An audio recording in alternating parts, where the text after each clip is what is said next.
This is the Ramana Maharshi Satsang. We're reading and commenting on Yoga Vasishta. Listen, reflect, and deeply meditate. Know yourself. Welcome. This is Richard Clarke, and I'm reading now from Yoga Vasishta, a text loved by Ramana Maharshi.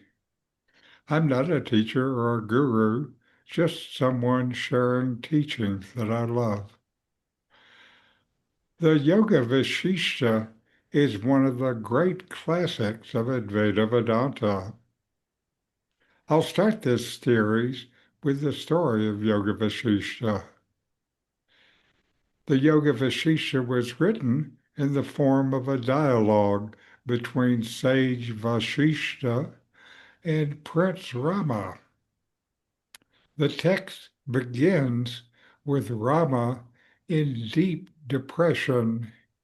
Even though he is a prince with every comfort, he feels the futility of life. He sees that pleasure is temporary, wealth is fleeting, and everything in the world ends with dissatisfaction. Seeing Ramana's despair, his father, the king, invites the royal sage Vashisha to guide him. What follows is a massive teaching, where Vashisha explains the highest truths of self-knowledge, the illusory nature of the world, and the means of liberation. The teachings are not given in abstract philosophy alone. Vasishta uses parables, allegories, and stories about sages, kings, demons, and seekers to show Rama, the unreality of bondage and the reality of the self. Through these stories, Rama learns that the universe is born from the mind.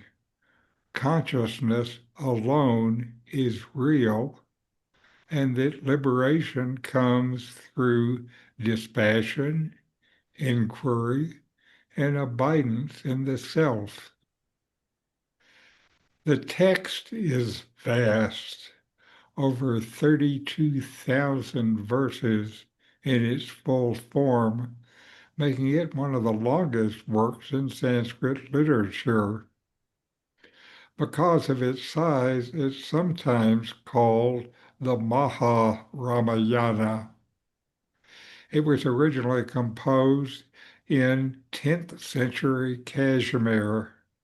The actual authorship remains unknown. We're not going to be dealing with that whole text. We'll be dealing with a shorter version, the Yoga Vasishta Sara, or the essence of Yoga Vasishta. Because the full text is enormous and can be overwhelming, later teachers created the shorter versions. First was the Laghu Yoga Vasishta, the short Yoga Vasishta, condenses the teaching to about 6,000 verses. And then later, the Yoga Vasishta Sara, the essence of Yoga Vasishta, is the most concise version. It's only 230 verses. This is the version we'll use for this satsang series. It's from a Kashmir scholar, Abhinanda Pandita, in the 11th century, and he carefully selected the most direct and powerful verses from the larger text to form a practical handbook for seekers. The Sara strips away most of the storytelling and gives you the essence, pointing directly to self-knowledge. It has been loved by Advaita teachers, including Sri Ramana, who frequently recommended it to seekers. He said it was a clear and straightforward guide to liberation, emphasizing inquiry into the self and dispassion from worldly entanglements. Now, the full Yoga Vasishta can feel like an ocean. The Sara is like a distilled cup of nectar. It captures the direct teaching. The world is a projection of the mind. The self alone is real, and liberation comes by recognizing your true nature as pure awareness. It is practical, direct, and immediately relevant for someone who wants to go straight to the heart of non-duality without wading through thousands of stories. The English version of the Yoga Vasishta Sara is based on a translation made by Swami Sureshananda, an old devotee of Bhagavan.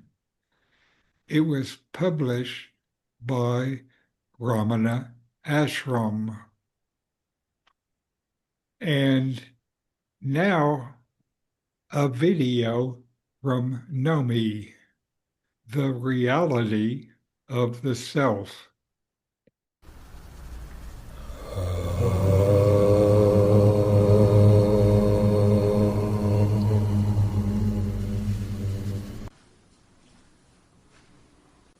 The self is being, and being is free from thought. Therefore, the instruction from the Maharshi to remain free from thought signifies abidance as unalloyed being.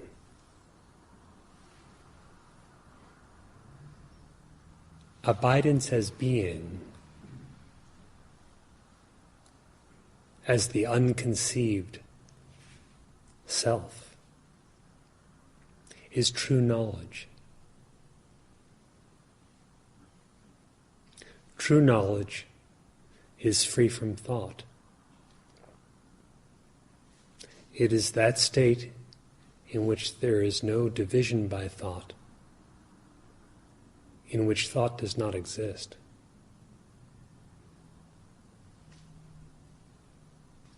It can never be thought of, just as being can never be conceived. In thought, there is a possibility of limitation or bondage. Free from thought, there is no such thing.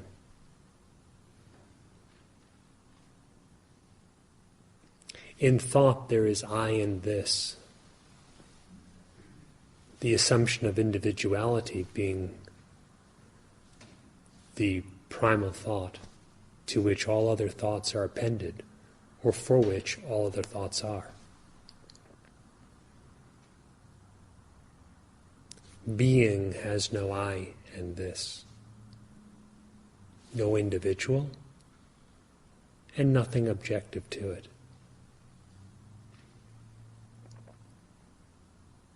All possible doubts about one's own real nature are merely thoughts of such, not reality.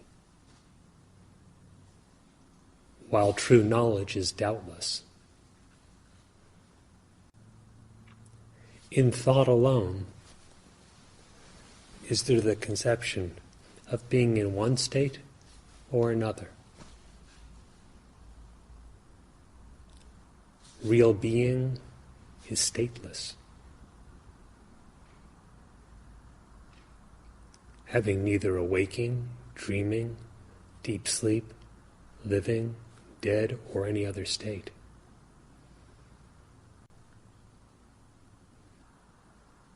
The very idea that thought exists is itself an idea, a thought. In true being, nothing of the kind has ever occurred. No more than divisions can be made in vast open space. To inquire and know yourself is to no longer imagine yourself within the context of thought. It is not to indulge in thought. It is not to suppress thought. It has nothing to do with thought.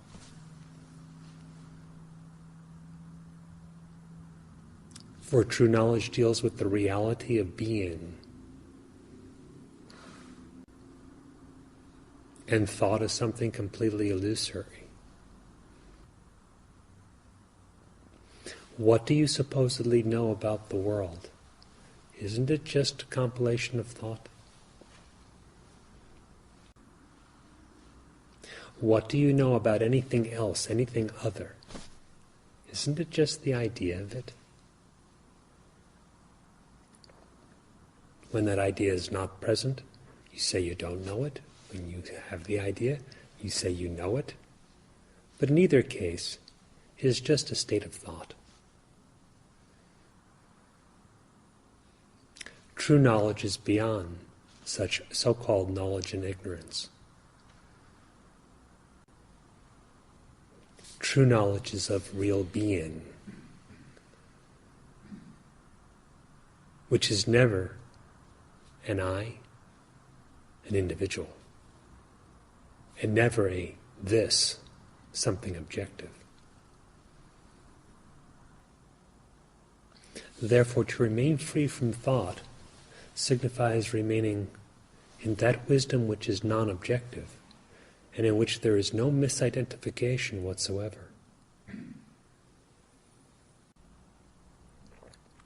If you can first perceive that you cannot be thought, but you are the silent witness of thought, of the nature of consciousness, this is very wise. If you further pursue an inquiry into the nature of that self or consciousness, and remove from its definition everything conceived, every kind of thought, including the thought of the wit nest, what remains is pure consciousness, which is identical with being.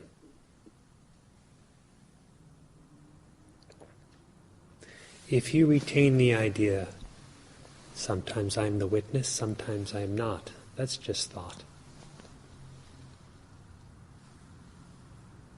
Know yourself in a manner beyond thought. If there is the conception, sometimes I'm abiding in the self, and sometimes I am not, that's just thought. The self has no such modification. Know yourself as you are, not with a bunch of thoughts. Already you know yourself as existing without the need to think of it. Relinquish the needless, the attempt to define yourself or reality with an idea.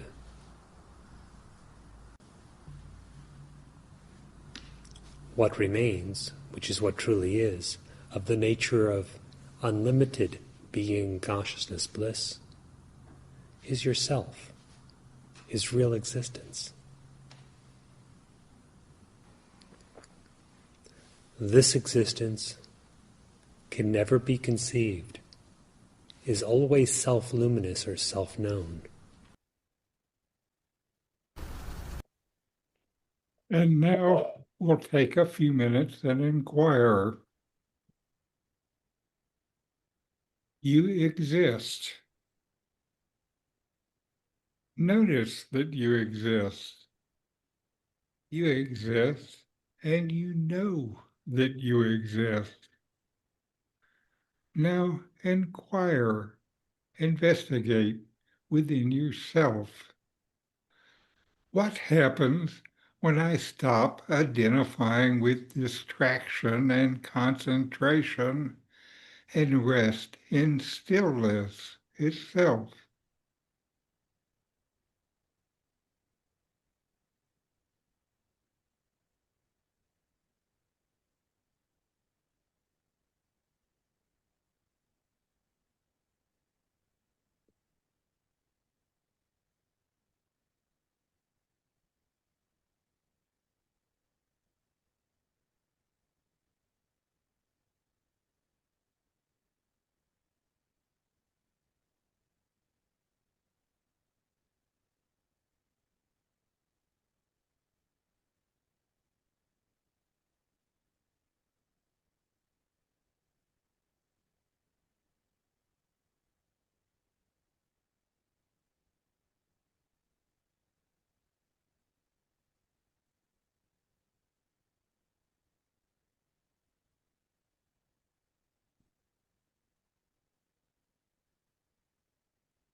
How can I experience the natural freedom of being, empty of thoughts, without trying to control thought?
How does the sense of attachment or non-attachment appear within awareness?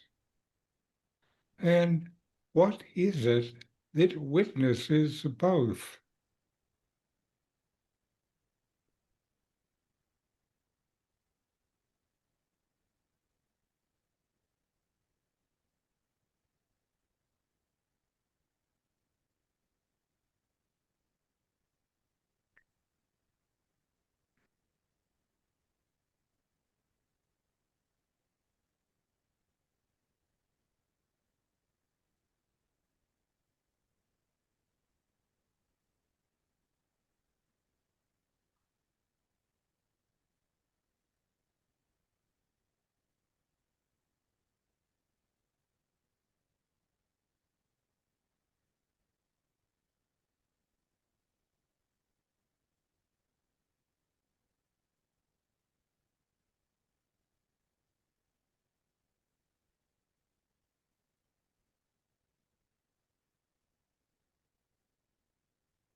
How can I directly know the timeless and indivisible nature of the self right now?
Who am I?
What am I?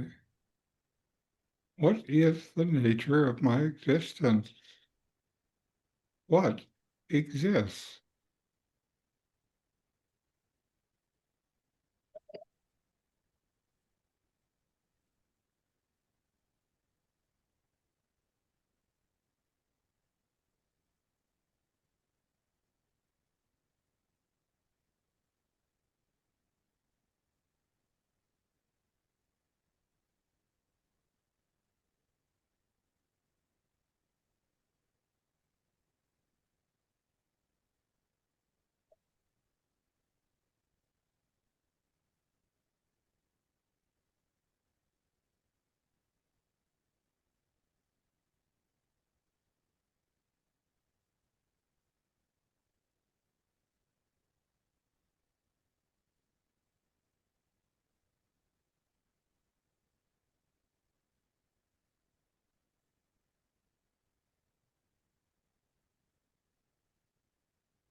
All right. And I'll close with a chant. Om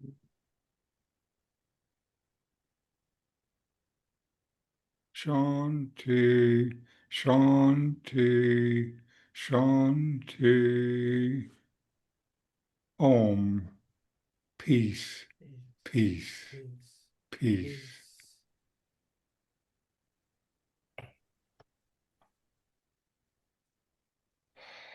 Now, Stephen, can you tell us a little bit about yourself and your experience with Ramana and non-duality? Good evening. Who am I? Yes. Good one. I'm so-called ego Stephen. So I learned that one from the 10 years of following Ramana. Uh-huh. So I hail from the Houston Center. That's where I was first introduced. Uh-huh. And I've been in Baltimore for the last 5 years, caretaking for my mom until she passed last year. And so I'll be looking to go back to Houston and participating more in the center there. And since then, I've been participating via Zoom. And I was talking with Richard earlier this week, and I was expressing how being introduced to non-duality gave me a sense of purpose for the rest of my life, like there's a journey. Yes, I understand that. What Yeah, else and is there so to do? yeah, exactly. So it took a lot of whatever I was making up about life. It just took it away, and so that perspective has given me lots of peace and tranquility. And that's where I am. And And peace and tranquility at this time in our life is perfect. absolutely, it's perfect. And it's a way of being. That's my declaration. And the other piece that I got out of it that I look to encapsulate my uh, the answer to this question is I'm living in the now. 80% of my day is about today. Very good. 20% is about the future. 80% of that is about tomorrow. So that leaves 4% for the rest of my life. Uh-huh. And if I can work through that every day, like reset every day, then what would my life be like? Hmm. Yeah. So I'm grateful to be with you all today, right now, and centering myself and giving me a place to continue my journey. Well, one of the Stephen, what was the center that you said you had been with? Houston, Texas. And Houston, there's okay. a Ramana Center there? Yeah, there's a Ramana Center there. It's a weekly session, lively session with anywhere from 25 to 50 people every Saturday on the Zoom. Who And leads it? that's Kumar Saran. And yeah, and so it's wonderful. It's a really good place, for me. And I'm just grateful how Ramana chose me. Yes, That's a great, yeah, it's a great story in itself. So that's Ramana's grace in action. yes, Did yes, you have I did you feel have a that. book? Did you have a book fall off a shelf or something like that? No, You've heard those stories, right? yeah, yeah. It wasn't quite like that. It was more like, be careful of what you ask for. You just may get it. It's more in line with that. Yes, And so, and I don't want to call it a divine intervention. It was like something that uh, it was like discovery. You like turn over a rock and then pow, there it is. now, after today's session, the next session we'll start to dive into the verses. And just does anyone have any comments on what they got from today's session or Nomi's video or your own meditation? Yes, I have a comment. I was disappointed not to have heard a couple of the verses. Oh, I know. I was thinking about it as Nomi was talking that I should have given a couple of verses, but next time. Stay tuned, right? Well, something just came for me, and I jotted down a number of things. And if I may, I'll read a little bit of it. Please. Thought is duality, being is non-dual. Therefore, being is free of thought. And thought equals conception, only illusion. Imagination is thought, conception is thought, all illusion. Identification with object is duality. You're not an object to yourself. You are non-dual being. Ultimately, there is no duality or non-duality. Only being, only the self, only Brahman, only Bhagavan, only Arunachala, only silence, only stillness. And in awareness, there is neither attachment or non-attachment. There is only pure awareness, aware of itself. Yes. So that's a little bit of what today's sharing brought for me. And thank you for letting me share it. It's so Thank poignant. you. Thank you. Well, thank you. And I'm grateful for being with community. I'm already in community, you know, wherever I am, and I'm in community. I bring community, right? And so to have familiar faces like Bruce, you know, that just gives me like the sense of that community is more than where I was before and greater than where I'm going to be, you know, moving forward. So, yeah. Well, come see us in Mexico, and there's a big community of us here Oh, wow. Where's that? in Lake Chapala, outside of Guadalajara. Okay, I'll have to look for that because I just revived my traveling since my mom passed, and I went to Puebla. Ah, Yeah, so I was there for about 2 weeks to 3 weeks or whatever, and then I was in Mazatlan. And after my experience there, I'm like planning to do the commute. cool. Well, Thank you for the you'll be happy. invitation. You'll be happy here, that's for sure, right, Doug? Yes. Yeah. See, Anyway, thank you for joining together today. And namaste. We'll see you next week. Thank Good to you. be with you all. Thank you. Namaste. Namo Thank you. Ramanaya. Thank you. Namo Yeah. Ramanaya. Ramanaya. Yep. Thank you.